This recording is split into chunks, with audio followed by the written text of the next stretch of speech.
sebutkan inna kaidakunna azim, sesungguhnya tipu daya kalian wahai wanita itu sangat besar sekali. Bapak-bapak harus mengerti, dalam sebuah syair disebutkan wanita itu kalau berjanji akan berbuat buruk, mengancam suaminya atau lelaki manapun, maka dia akan memenuhi janji itu.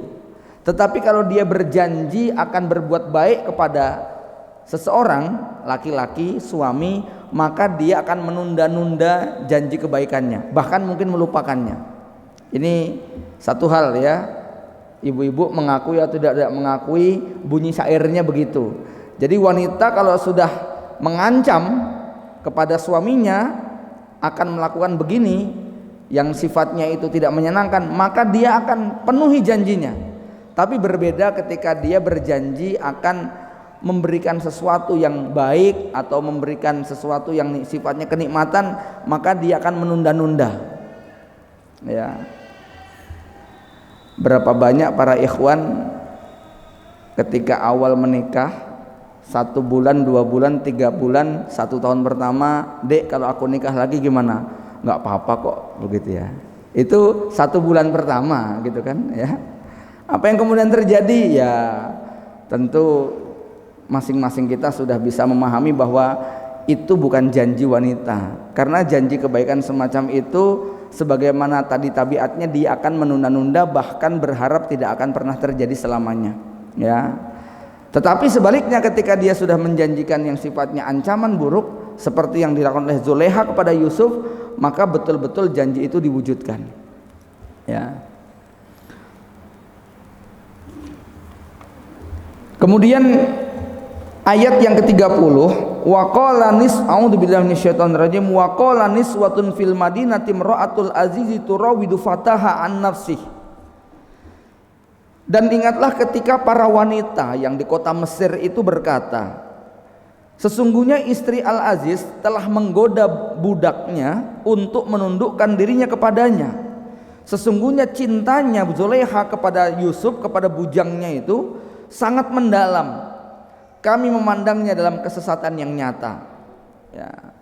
Falamma sami'at bimakrihinna, tatkala Zulekha mendengar cercaan mereka, maka diundanglah wanita-wanita itu dan disediakan oleh mereka tempat duduk dan diberikan kepada masing-masing mereka sebuah pisau untuk memotong jamuan. Kemudian dia berkata kepada Yusuf, wahai Yusuf, keluarlah, tampakkan dirimu kepada mereka ya. Kita singgung di pertemuan lalu bahwa isu kalau sudah jatuh ke tangan wanita maka sulit untuk di stop. Jadi wanita itu mirip seperti kantor berita. Ini catatan penting buat bapak-bapak ya. Kalau bilang kepada istrinya ini jangan cerita-cerita ya, maka itu kayak perintah gitu ya. Tolong ceritakan. Jangankan kok Anda ibu-ibu, istri Rasulullah Shallallahu Alaihi Wasallam sudah diingatkan Nabi jangan cerita-cerita, ternyata tidak tahan juga. Masih ingat kisahnya ketika Rasulullah Shallallahu Alaihi Wasallam ingin berkunjung ke salah satu rumah istrinya, yaitu Hafsah binti Umar. Ketika Nabi masuk ke rumah Hafsah, waktu itu tidak ada Hafsah, rumahnya kosong, sehingga Rasul masuk ke dalam. Saat Nabi berada di dalam, pintu terbuka, tiba-tiba budak perempuan beliau yang namanya Maryah Al-Qibtiyah itu lewat. Maka ta'ali ya Maryah, kata Rasul, kemari, mendekat. Maryah kemudian masuk ke kamarnya, ke rumahnya Hafsah. Karena dulu rumah istri Nabi itu nggak besar-besar ya, hanya kamar satu sama inilah ya. Masuklah Maryah. Rasulullah berdua dengan Maryah, wanita yang halal bagi Rasulullah SAW.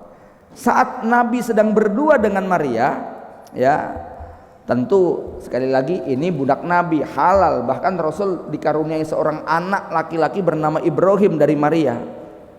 Saat Nabi sedang berduaan dengan Maryah, tiba-tiba Hafsah masuk. Hafsah kaget melihat Nabi berduaan di atas ranjangnya Maryah, di atas ranjangnya Hafsah dengan wanita lain. Maka Hafsah kemudian berteriak mengatakan, "Ai Rasulullah, ala firasyi."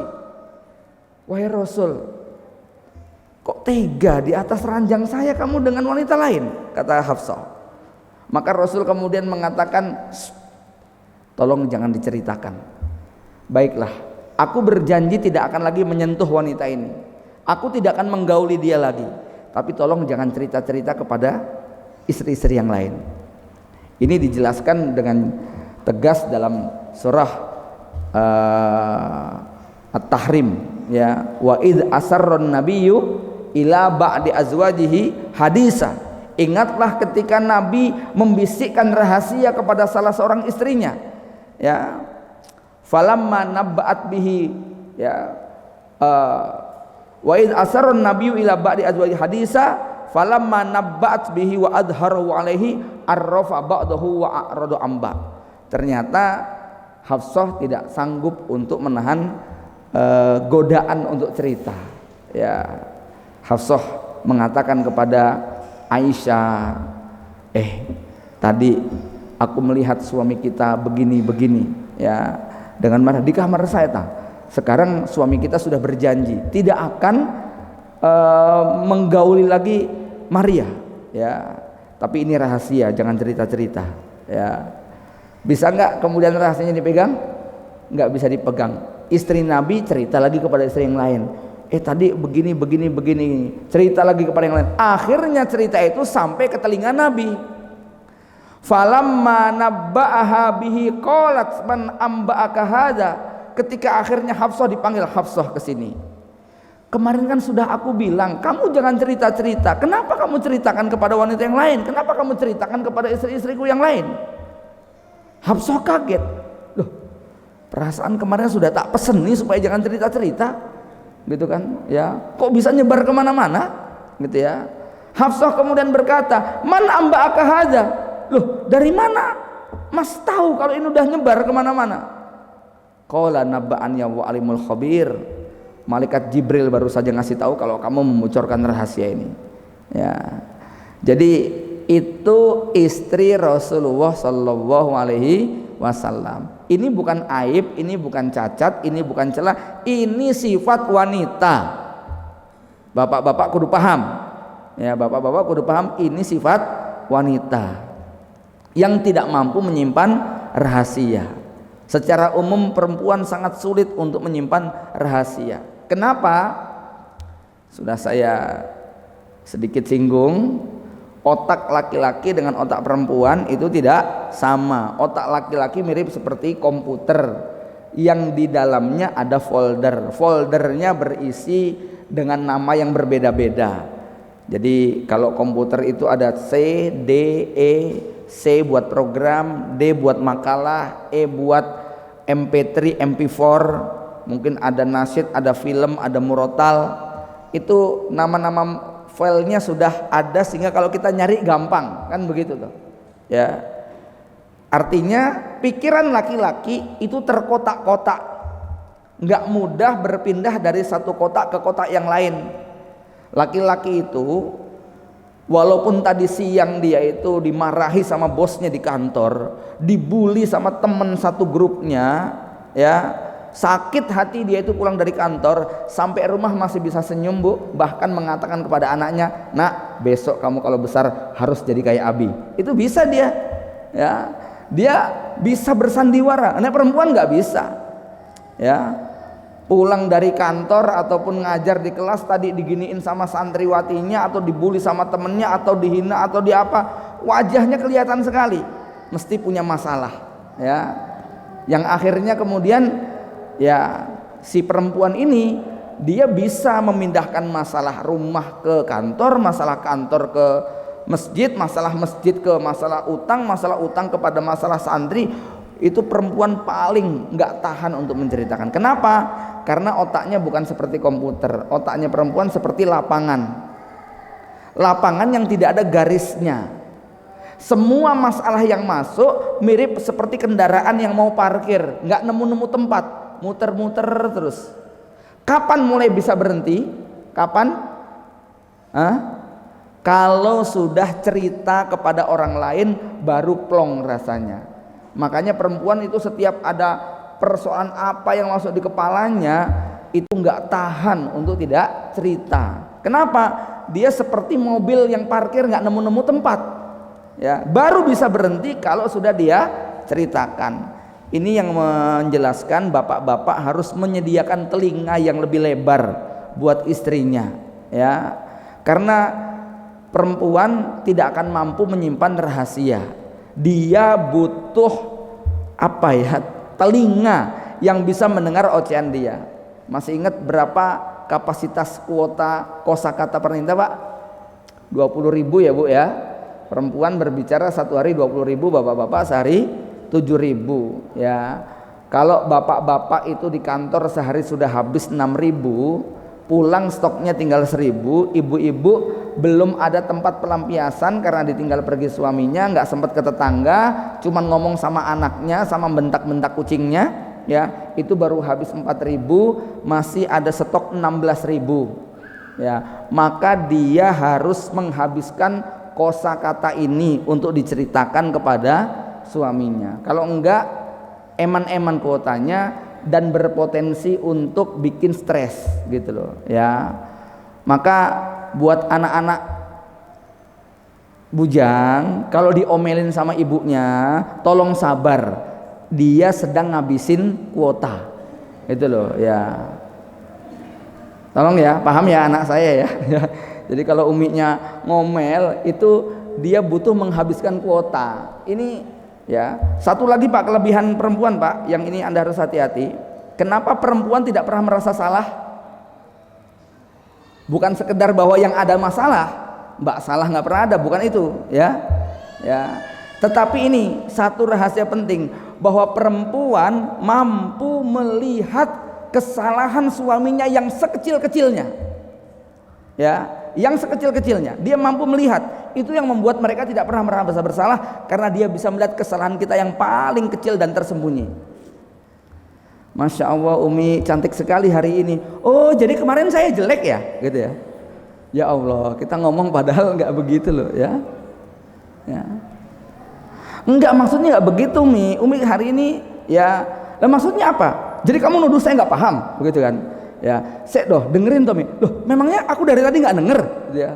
Terus pokoknya laki-laki ngomong apa aja salah gitu, Pak, ya. Ya, ini jadi siang tadi baru saja suami, istri, ibunya istri datang, ya sudah jatuh talak yang ketiga ya. Jadi waduh, datang itu suami ngomong begini, ininya nyelak gitu kan ya, nggak begitu kan ya, yang benar ceritanya begini ya. Jadi berantem gitu di hadapan kami gitu Pak ya.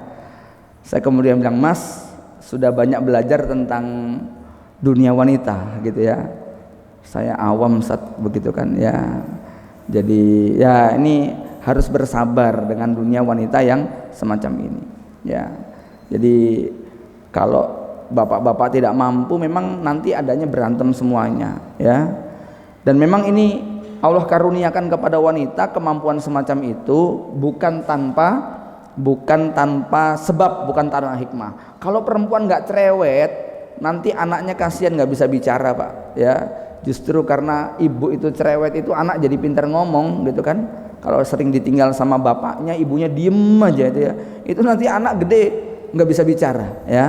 Itu salah satu hikmahnya. Maka saya memang menganjurkan kepada perempuan bukan untuk mengurangi bicara, tapi menjaga intonasi dan gayanya gitu loh. Karena yang menyakitkan laki-laki itu bukan pada banyaknya kosakata. Kami memaklumi lah Bu ya, bahwa perempuan itu banyak kosakata, itu kami maklum. Tetapi yang laki-laki kadang-kadang nggak kuat itu intonasinya, cara ngegasnya ya, itu yang bikin sakit telinga laki-laki gitu loh ya. Maka perempuan harus bisa belajar bagaimana cara menyampaikan pesan kepada suaminya begitu loh ya. Suaminya lagi baca HP atau baca buku, istrinya teriak dari dapur gitu kan, Mas ambilin ini ambilin itu, kira-kira perasaan Anda gimana Pak ya? Tapi beda Bu, kalau ibu misalnya mendekat kepada suami, kemudian posisi duduknya agak lebih rendah gitu ya, sambil merajuk gitu kan ya, megang tangannya yang lagi megang HP itu gitu ya. Ya, Mas bisa beliin garam gitu ya. Insya Allah tuh HP-nya dilepas begitu ya. Tapi kalau sambil teriak, sambil goreng, sambil apa, sambil teriak-teriak begitu. Dan memang itu biasanya kalau nggak belajar nggak bisa kayak begitu ya. Baik ya. Kemudian malaikat diistimewakan dengan rupa yang elok, sudah pernah kita bahas ya, bahwa Allah Subhanahu wa taala berfirman zumirratin fastawa, malaikat itu memiliki akal yang cerdas dan sempurna. Sementara kalau setan ya, Allah berfirman tol'uha ka'annahu ru'usus syayatin, bahwa pohon zakum, makanan penghuni neraka, itu mayangnya seperti kepala setan ya. Baik, ayat berikutnya ayat 33 sampai 35. A'udzubillahi minasyaitonirrajim. Rabbis sijnu ahabbu ilayya mimma yad'unani. Ya Allah, penjara lebih aku sukai daripada memenuhi ajakan mereka kepadaku. Wa illa tasrif anni kaidahunna asbu ilaihinna, jika engkau tidak hindarkan dariku tipu daya mereka, tentu aku akan cenderung memenuhi ajakan mereka, dan tentulah aku termasuk orang-orang yang bodoh ya.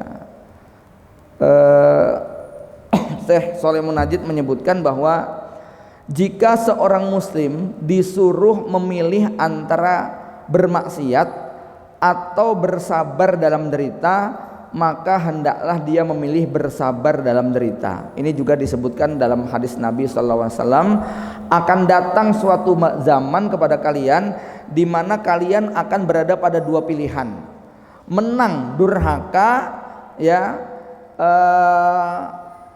atau selamat tetapi kalah ya. Selamat maksudnya selamat dari maksiat tetapi berada pada posisi yang kalah. Maka barang siapa yang menghadapi pilihan yang semacam itu, hendaknya dia tetap memilih kebenaran walaupun harus kalah. Ini sangat terasa sekali di zaman kita ya, bahwa pilihannya biasanya dua. Kalau mau menang itu yang terbuka adalah pintu dosa, pintu maksiat, pintu kesalahan ya. Dan kalau kita mau benar, biasanya berujung kepada kekalahan. Apa saja, terutama dalam dunia bisnis. Kita lihat bagaimana bersaing dengan orang-orang yang curang. Gimana kita bisa menang melawan orang-orang yang berbuat curang? Ya, saya diceritakan seorang kawan yang dia ingin bisnis minyak goreng. Ya, heran dengan harga minyak goreng yang ada di pasaran. Kok ini bisa murah segini?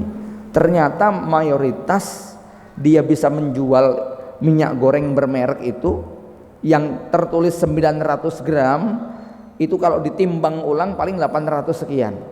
Yang tulisannya 1000 mil itu kalau ditimbang cuma 900 sekian. Ya, tulisannya 1000 mil. Pabrik asli gitu kan. Ternyata memang polanya semacam itu. Nggak bisa bikin harga gini kalau tidak dikurangi. Ada seorang jamaah yang dia punya dia bekerja sebagai kontraktor membuat pom bensin, dan saat itu dia juga berniat punya pom bensin sendiri. Tapi ternyata setelah dia keliling kepada semua pom bensin mitra teman-temannya itu, kompetitornya, hampir semuanya mengurangi takaran. Ya, dia bilang karena kalau kita jual apa adanya sangat mepet dan mungkin nggak nutup gitu ya. Maka hampir semua jurusnya mengurangi takaran. Nah itu gimana Ustaz?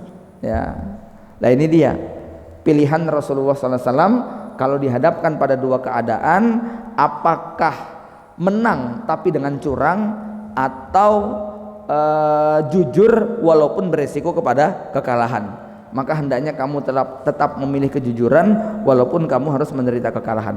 Maka Nabi Yusuf alaihissalam dalam hal ini ketika ada dua tawaran, apakah meladeni permintaan para wanita atau kemudian dipenjara, ini sebetulnya pilihan yang di zaman sekarang kayaknya sangat jarang ya, walaupun mungkin ada. Jadi Yang jelas di sini nggak ada lah, ada ikhwan kok dipaksa untuk menggauli wanita, kalau nggak tak penjara loh. Kayaknya nggak ada ikhwan yang ujiannya kayak gitu tuh, saya belum menemukan. Ada ikhwan kok diuji harus melayani wanita cantik, kalau nggak mau nanti dipenjara, itu kayaknya nggak ada. Ya. Tapi kalau diuji dengan selain wanita barangkali ada. Kawan-kawan yang dipenjara, ada seorang kawan yang dia dipenjara karena kasus kriminal, penipuan. Ya, dia nggak punya apa-apa. Ketika datang minta bantuan, saya mohon dibantu Ustadz, begini. Ya, kenapa kamu nggak bisa kerja di situ? Ya, saya bisa kerja, tapi pilihannya jualan narkoba di sini, nggak ada yang lainnya. Ya, saya kalau mau bertahan di sini harus ada uang. Kalau saya nggak setor uang kepada ketua kamar, nggak bisa ngasih bayaran sekian, ya timbal baliknya saya harus berani jualin narkoba mereka. Kalau enggak, ya saya mungkin pilihannya dapat siksaan ataupun keadaan yang tidak menyenangkan. Jadi ya akhirnya saya berpikir, walaupun ini orang barangkali sudah terlalu menyakitkan, masuk penjaranya karena penipuan, Pak. Ya, termasuk saya korban penipuannya, begitu kan ya. Ya, saya korban penipuan dia, dan dia datang minta tolong.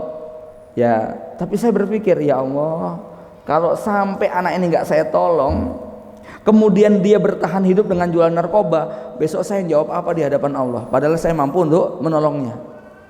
Ya, ya sudah ya. Demi, jadi bukan karena saya cinta gitu ya, tapi karena saya takut besok di hadapan Allah dia menggugat ketika dia jualan narkoba, kemudian dia melakukan habis, saya nggak ditolong sama Ustaz Abdul Kholik, begitu kan ya, ini repot ya. Oke, nah Nabi Yusuf alaihissalam memilih untuk dipenjara, walaupun ikhwan fillah ada istimbat lain yang ini menarik. Jadi Nabi Yusuf itu dipenjarakan cukup lama. Dalam riwayat itu sekitar 7 tahun. Sebetulnya mau dipenjara seumur hidup. Ya. Tapi akhirnya penjaranya 7 tahun. Dan ketika sudah 7 tahun, Nabi Yusuf merasa kok nggak enak ya ternyata di penjara ya. Ya. Maka Nabi Yusuf kemudian mengeluh. Ya Rob, ternyata di penjara nggak enak. Ya. Maka Allah kemudian berfirman kepada Nabi Yusuf, ya Yusuf, bukankah dulu engkau yang minta di penjara? Rabbis sijni ahabbu ilayya, ya Allah, aku mendingan di penjara, gitu kan. Seandainya engkau minta kepadaku keselamatan, niscaya akan aku kabulkan. Nah, ini satu hal yang penting Pak ya, buat bapak-bapak. Kalau kita dihadapkan pada pilihan hidup yang pahit, jangan kemudian sok menantang ya kalau kita tidak punya kemampuan. Jadi ada riwayat sahih yang ini menjadi latar belakang ayat tentang Rabbana atina fid dunya hasanah wa fil akhirati hasanah wa qina adzabannar. Ada seorang sahabat yang dia sakit parah sampai kalau lagi melenguh, lagi tidak sadar itu nyeracau, ngoceh sendiri gitu kan. Saking demam yang sangat tinggi dan sakit yang nggak tertahankan. Ya, sampai berhari-hari sakit ini makin parah. Kemudian Rasulullah SAW menjenguk. Rasul menjenguk sahabat ini dan mengatakan, ada apa dengan saudaramu ini? Maka tetangganya mengatakan, ya Rasulullah, sesungguhnya dia pernah berdoa kepada Allah, ya Allah, kalau engkau ingin menurunkan siksa kepadaku, maka jangan engkau siksa aku di akhirat, turunkan saja siksa itu di dunia. Aku tidak sanggup menahan siksa di akhirat yang selama-lamanya. Segerakan saja siksa itu di dunia, biar aku tidak tersiksa di akhirat. Kelihatannya doanya bagus nggak Pak? Bagus nggak kelihatannya? Bagus kan ya? Lebih baik menderita di dunia daripada menderita di akhirat. Tapi sahabat ini minta didatangkan siksa di dunia kepada Allah. Kenapa? Alasannya masuk akal tadi, bahwa dia tidak sanggup untuk memikul siksa akhirat. Maka Rasulullah mendengar, oh gitu toh ya.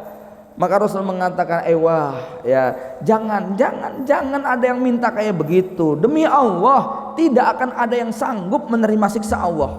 di dunia maupun di akhirat. Janganlah salah seorang di antara kalian berdoa demikian, tapi hendaklah dia berdoa, Rabbana atina fid dunya hasanah wa fil akhirati hasanah wa qina adzabannar. Jadi kita tetap dianjurkan untuk minta apa? Kebaikan di dunia, kebaikan di akhirat, dan diselamatkan dari api neraka. Jangan karena kita tahu bahwa di akhirat itu siksanya berat kemudian kita minta, ya Allah mendingan aku disiksa di dunia aja lah. Jangan ya. Lasat bagaimana dengan sahabat yang minta dicambuk atau dirajam karena dia berbuat zina? Ya. Jadi kita tahu kisah Ma'is ya, dan wanita Ghamidiyah yang karena dia berbuat zina, maka kemudian dia datang kepada Nabi minta disucikan. Lalu kemudian para sahabat merajam ya, dimana waktu itu Khalid bin Walid sempat marah karena darahnya itu muncrat kena dia merasa ini darah pezina mengenai tubuh saya. Maka Rasul kemudian menegur Khalid dan mengatakan, jangan begitu wahai Khalid, sesungguhnya wanita ini telah bertobat dengan sebuah tobat yang seandainya dibagikan kepada 70 penduduk Madinah atau 70 penghuni surga, maka tobatnya ini masih sisa. Saking agungnya tobatnya wanita ini. Ya.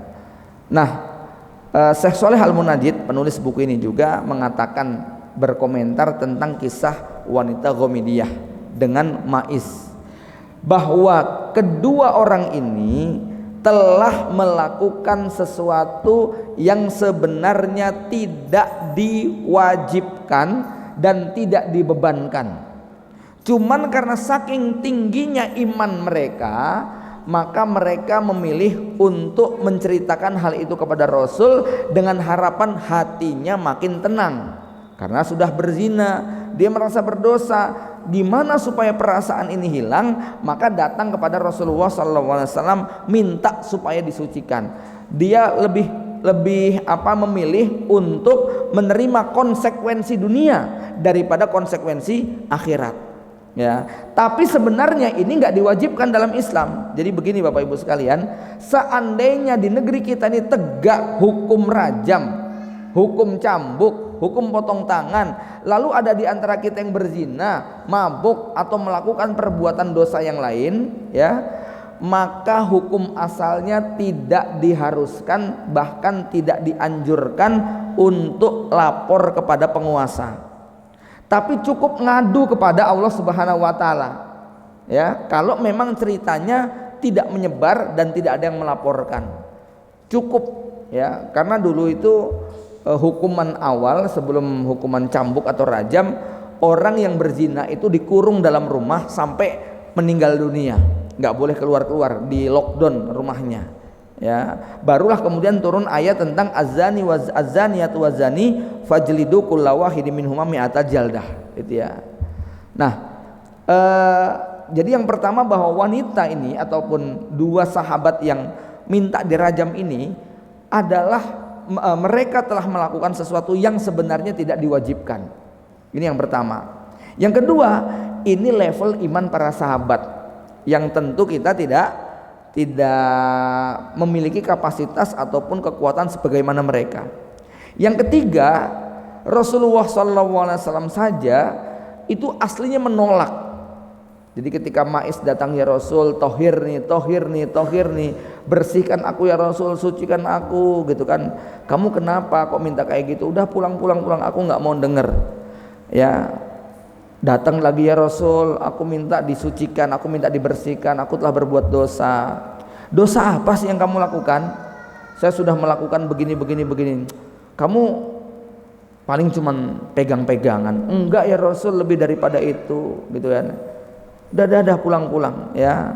Datang lagi, ya Rasul, aku minta disucikan ya Rasul, aku sudah melakukan dosa besar. Kamu paling hanya berpelukan, ya. Enggak ya Rasul, lebih daripada itu. Kamu paling hanya berciuman. Enggak ya Rasul, lebih daripada itu. Udah pulang, ya. Jadi Rasul enggak kemudian ada sahabat minta dirajam, ya Rasul, aku telah berbuat dosa besar, aku minta dihukum, ya. Ya sudah, persiapan, buka baju, gitu. Enggak begitu. Dicek dulu, ditolak, enggak mau Rasul mendengar yang begitu, ya. Sampai akhirnya Rasul ngecek, Itu Ma'is itu waras nggak toh? Waras ya Rasul. Bapaknya waras juga, ibunya waras juga, ya. Artinya ya dia melakukan bukan karena stres gitu ya. Betul-betul sadar dan tidak tertekan. Rasul masih menunda sampai dedes, datang lagi. Ya Rasul, aku minta, aku sudah melakukan dosa besar. Apakah kamu melakukannya kalmir wadi fil makhulati, seperti tutup celak yang masuk ke dalam botolnya? Iya ya Rasul, udah kayak begitu. Saya sebentar. Karrosa fil bi'ri, apakah seperti timba yang masuk ke dalam sumur? Iya ya Rasul. Waduh, ini sudah nggak ada subhat gitu kan, baru kemudian dilakukan. Ternyata ketika mau dirajam, Ma'is kabur Pak, nggak sanggup untuk menerima cambukan. Ternyata apa? Ma'is tidak menduga kalau hukumannya itu akan dihukum rajam. Maka kemudian apa? Ma'is lari dan mengatakan, ya rudduni ila Rasulillah, ya fa inna qaumi gharruni wa qalu anna rasul ghairu qatili. Aku ditipu, aku kejebak ini, katanya aku nggak akan diapa-apain. Jadi Ma'is tidak menduga bahwa dia akan dihukum. Maka Rasul kemudian ketika mendengar Ma'is lari, akhirnya terus dilempari batu, ya. Maka Rasul kemudian mengatakan, fahalla taraktumu, kenapa tidak kamu biarkan lari saja, ya. Jadi para sahabat terlanjur memburu Ma'is yang sudah mau dirajam tadi, padahal Ma'isnya lari, ya, tapi mati juga akhirnya. Maka Rasul kemudian menemui sahabat yang membisikkan Ma'is supaya lapor. Maka Rasul kemudian mengatakan kepada sahabat ini, seandainya kamu tutupi dosa temanmu itu seperti kancing baju ini, aku tutupi, itu lebih baik bagi kamu daripada kamu nyuruh-nyuruh dia untuk lapor kepada kami untuk dihukum atas perbuatan dosanya. Artinya apa? Dalam Islam kalau orang berbuat dosa, kalau dosa itu terkait dengan pribadi, dosa itu pribadi Pak ya, bukan dengan hak orang lain ya. Dosa zina itu pribadi ya. Artinya apa? Tidak ada hak orang lain yang dilanggar, maka cukup dia ngadu kepada Allah Subhanahu wa taala, jangan sampai diceritakan kepada orang lain. Ini ya. Oke, balik lagi kepada ayat ini. Jadi Nabi Yusuf ini ditegur oleh Allah Subhanahu wa taala ketika Nabi Yusuf mengatakan, "Ya Allah, ternyata nggak enak di penjara." Maka Allah mengatakan, "Kan kamu yang minta." Ya, seandainya engkau minta kepadaku afiyah, engkau minta kepadaku keselamatan, maka tentu akan aku kabulkan. Maknanya apa? Ini penting. Permohonan kita kepada Allah harus hati-hati. Ya. Kelihatannya milih yang lebih baik daripada yang ini, yang agak buruk. Tapi kan apa sulitnya bagi Allah untuk memilihkan yang terbaik daripada dua pilihan yang buruk ini? Ya toh? Ya. Makanya dalam hal ini harus hati-hati. Jangan sampai kita berdoa, ya Allah, mendingan anakku cacat fisik daripada cacat mental. Jangan kayak begitu ya. Jangan kayak begitu doanya. Nanti dapat yang nggak baik gitu kan ya. Karena kalimat ini ya bisa menjadi doa. Terutama ibu-ibu ya, bapak-bapak juga ketika sedang ngomel, emosi, marah kepada anaknya, ini termasuk di antara waktu mustajab doa seorang ibu. Maka saat itu ibu harus memilihkan kosakata yang terbaik buat anak-anaknya, karena itu akan menjadi doa ya. Ada inspirasi menarik di pondok pesantren itu, banyak anak-anak yang dianggap nakal ternyata kok gedenya sukses ya. Saya punya kawan yang di pondok itu super nakal, rambutnya nggak pernah tumbuh, baru segini gondol lagi, segini gondol lagi, segini gondol lagi.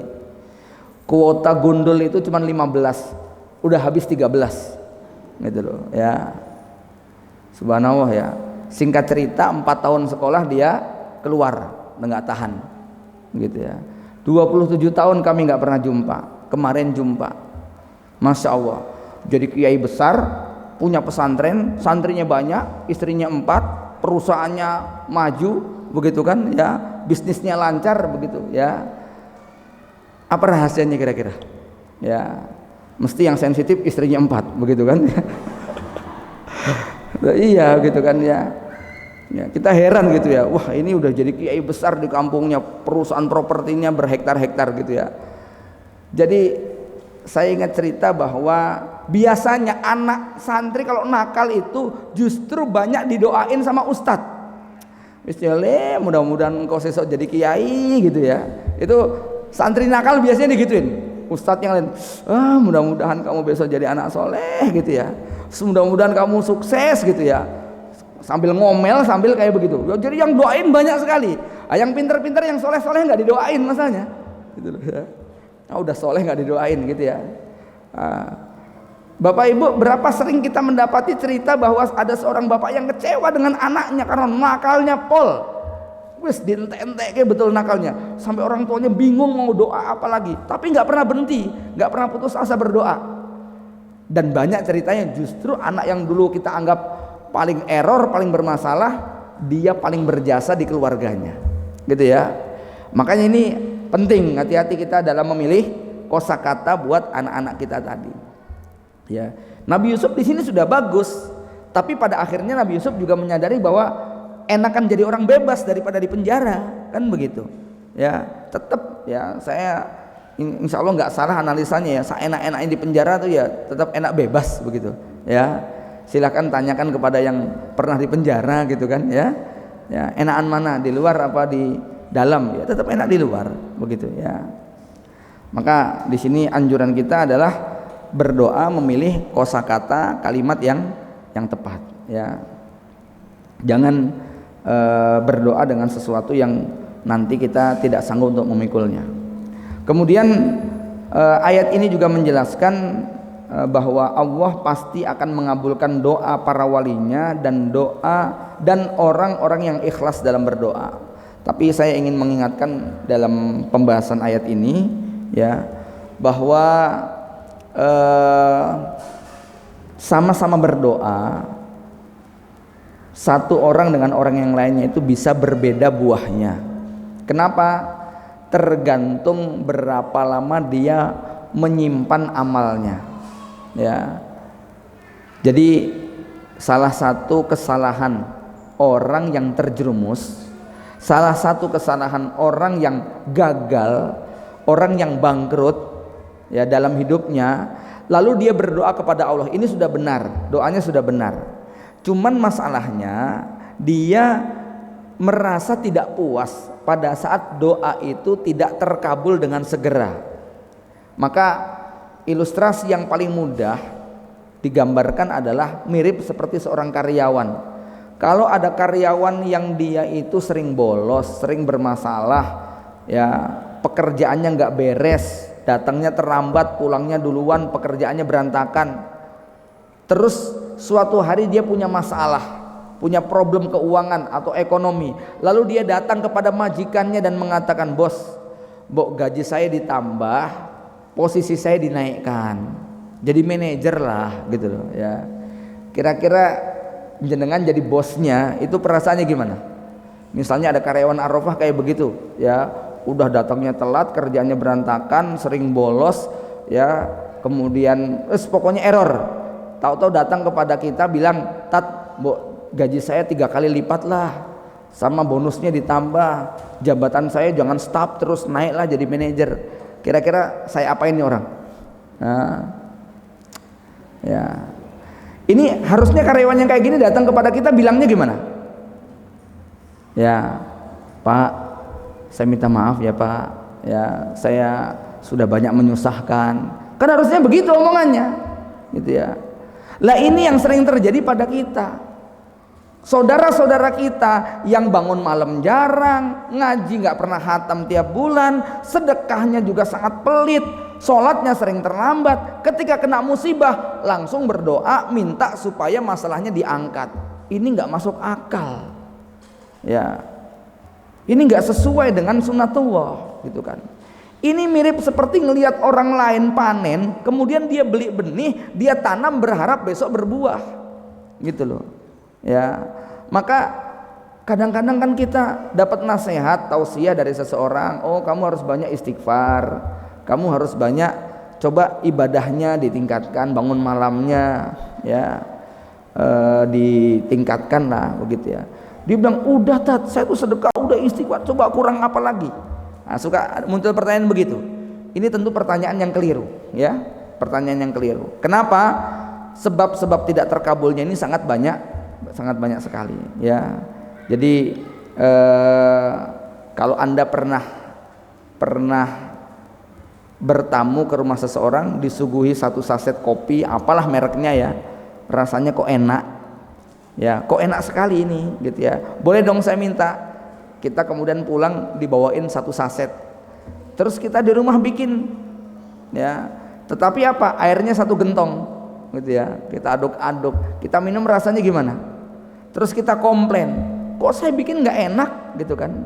Nah, ternyata apa, ya seperti itu, yang ini satu saset 150 cc, yang ini satu saset 15 liter, ya, tentu rasanya berbeda. Apa maknanya? Ya, dia sholat, nih orang soleh sholat, bayar, dia sedekah, dia bangun malam, dia tilawatul Quran, dan dosanya, kesalahannya sedikit, maka sholatnya itu berfungsi, ya, tilawahnya bermakna, sedekahnya punya nilai. Sementara yang satu ini, ya, sama-sama sholat, sama-sama puasa, sama-sama sedekah, sama-sama ngaji, tetapi kadar dosanya masih banyak. Jadi ibarat minuman tadi, jangan berharap untuk kemudian memiliki rasa yang sama dengan yang pertama. Gimana supaya sama? 15 liter gimana rasanya supaya enak? Ya isinya 100 saset kira-kira gitu Pak, ya. Artinya kalau ada orang yang terjebak pada musibah, pada masalah, ya, kemudian dia pengen supaya keluar, berarti istighfarnya nggak boleh sama dengan orang-orang yang nggak punya masalah. Jadi kalau jenengan punya utang, ya, kemudian ada si fulan yang nggak punya utang, yang nggak punya utang istighfarnya 100 kali, yang punya utang ya minimal 1000 kali gitu, ya. Yang nggak punya utang ngajinya itu 1 juz, yang punya utang ya paling nggak 3 juz sehari, itu baru imbang, ya. Kenapa Nabi Yusuf begitu berdoa besoknya dikabulkan? Nabi Yusuf ini, ya, kesolehan amalnya dari sejak kecil. Itu nanti dibuktikan pada ayat berikutnya, ya, di mana Nabi Yusuf ditemui wadakhala ma'ahu sijna fatayani qala ahaduhuma inni aroni aksiru khamra, sampai kemudian pada kalimat terakhir inna naraka minal muhsinin, sesungguhnya aku melihat bahwa engkau termasuk orang soleh. Bayangkan Bapak Ibu sekalian, Nabi Yusuf ini penghuni sel baru, ya, penghuni penjaranya penjahat semuanya, raja yang berkuasa juga raja yang kafir, tidak beriman kepada Allah, ya. Kemudian teman-temannya Nabi Yusuf nggak ada yang Islam. Nabi Yusuf baru ketemu pertama kali dengan orang tersebut di penjara. Kok tiba-tiba orang ini curhat ngadu kepada Nabi Yusuf, dan kalimat terakhirnya apa? Inna naroka minal muhsinin, sesungguhnya aku melihat wajahmu adalah wajah orang soleh. Jadi orang yang punya simpanan itu nanti beda rasanya. Antum, saya yakin pernah ketemu dengan orang yang nggak pernah jumpa, tapi ketemu pandangan pertamanya sudah percaya, ini kayaknya jujur ini orang, ya. Paham ya? Apa maknanya? Di sini disebutkan aura kesolehan seseorang dapat dibaca pada raut wajahnya, ya. Bapak Ibu sekalian, ada satu pembahasan menarik bahwa pesona fisik itu bukan cuman wajah, ya. Pesona fisik itu semakin indah, dia merupakan gabungan dari ilmu pengetahuan yang kita miliki, kemudian pengalaman panjang yang pernah kita jalani, plus dengan faktor bawaan yang memang itu sifatnya pemberian Allah karena bapak ibu kita begini begitu, ya. Ini yang nanti akan mempengaruhi raut wajah garis-garis muka sama gerak-gerik tubuh kita. Makanya kita mungkin pernah ketemu dengan seseorang kalau asik gitu loh ya, secara penampilan, pembicaraan, baru ketemu pertama kali saja sudah cocok begitu. Itu bukan semata-mata karena wajahnya tampan. Jadi orang-orang ini percaya kepada Nabi Yusuf bukan semata-mata karena ketampanannya Nabi Yusuf, tetapi karena apa? Karena pengetahuan yang dimiliki Nabi Yusuf. Kedua, pengalaman panjang bagi Nabi Yusuf menjaga kehormatannya, menjaga kesuciannya, menjaga amalnya, menjaga hubungannya dengan Allah Subhanahu wa taala, sehingga ya pada pandangan pertama saja orang sudah langsung percaya. Itu kira-kira buah daripada menjaga amal ya. Makanya kita juga akan melihat wajah orang-orang ahli maksiat begitu. Ketemu pertama saja kita sudah enggak srek ya ngelihatnya gitu ya. Jadi gini ya, hidup itu mirip kadang-kadang seperti karambol. Paham karambol, Pak, Bu? Nyentilnya di sini, ceting, nyemplungnya di sini. Gitu loh. Artinya apa? Melakukannya sekarang, berbuahnya entah kapan. Semacam itu, ya. Ini satu kaidah yang harus kita pahami, bahwa menyimpan kejahatan, kesalahan, keburukan, dosa dan maksiat dalam jangka panjang itu nanti buahnya ada pada penampilan kita ya, pada sikap orang lain kepada kita. Nabi Yusuf alaihissalam belum pernah jumpa siapapun, begitu masuk penjara, penghuni penjara itu langsung mengatakan inna naraka minal muhsinin, padahal belum pernah pengalaman ini. Kontrak dagang nggak pernah, bertetangga nggak pernah, bersafar nggak pernah, padahal itu syarat kita dikatakan kenal. Kata Umar bin Khattab itu 3 ya. 1 pernah dagang dengan dia dalam jangka waktu panjang, 2 pernah bertetangga dalam waktu berpuluh-puluh tahun, belasan tahun, 3 pernah bersafar selama sekian hari, minimal 3 hari, sehingga kita tahu akhlak orang itu kayak apa. Tapi penghuni penjara ini baru ngelihat Nabi Yusuf pertama langsung bisa mengatakan inna naraka minal muhsinin. Maka ini merupakan buah daripada amal soleh yang telah lama dilakukan oleh Nabi Yusuf alaihissalam. Jamaah yang dirahmati Allah Subhanahu wa taala, 4 menit lagi kita akan masuk waktu maghrib. Saya cukupkan dulu sampai di sini. Masih ada sisa waktu untuk persiapan berdoa kepada Allah yang merupakan waktu mustajab. Kita akhiri dengan doa kafaratul majlis. Subhanakallahumma wa bihamdika asyhadu an la ilaha illa anta astaghfiruka wa atubu ilaik. Assalamualaikum warahmatullahi wabarakatuh.